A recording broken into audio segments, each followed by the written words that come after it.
देश भर के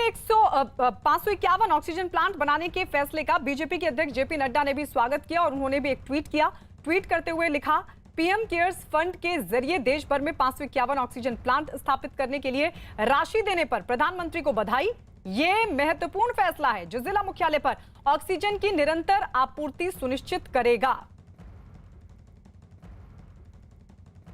यानी नीरज, कुल मिलाकर देखें तो ये एक बड़ा कदम है इस दिशा में, क्योंकि इससे पहले भी कई फैसले लिए गए कि किस तरीके से ऑक्सीजन के प्रोडक्शन को बढ़ाया जाए, और अब पीएम केयर्स फंड के जरिए हर राज्य का अपना ऑक्सीजन प्लांट, क्योंकि दिल्ली समेत कई जगह से इस तरह की शिकायत थी कि अपना कोई प्लांट नहीं है। इस लिहाज से दिल्ली के लिए भी एक महत्वपूर्ण कदम होने जा रहा है। अब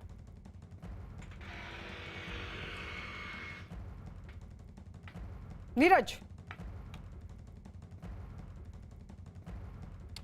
बिल्कुल, इससे दिल्ली को राहत जरूर मिलेगी गायत्री, क्योंकि दिल्ली में भी बहुत ज्यादा अस्पताल हैं, ऑक्सीजन की डिमांड बहुत है, और जिस तरह से केंद्र और राज्यों के बीच राजनीति चल रही है उसमें इस तरह के प्लांट की स्थापना से न सिर्फ कोरोना के वक्त में बल्कि आने वाले वक्त में भी ऑक्सीजन की जो डिमांड होती है उसकी पूर्ति करने में बहुत बड़ी मदद मिलेगी। लेकिन बाकी राज्यों को भी बहुत मदद मिलेगी। लेकिन एक चुनौती अभी भी बनी रहेगी पूरे मामले में, क्योंकि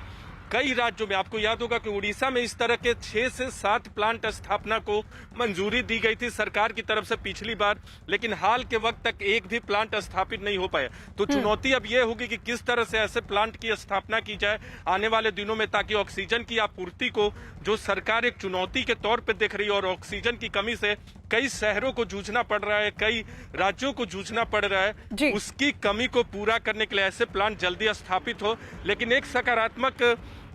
सकारात्मक बात भी है इस पूरे मामले में। 162 जो प्लांट पहले से निर्माणाधीन थे, सरकार की तरफ से यह भी जानकारी दी गई कि अप्रैल के महीने तक 33 के अलावा और 59 बन जाएंगे, मई के महीने में और 80 बन जाएंगे। तो ये सकारात्मक एक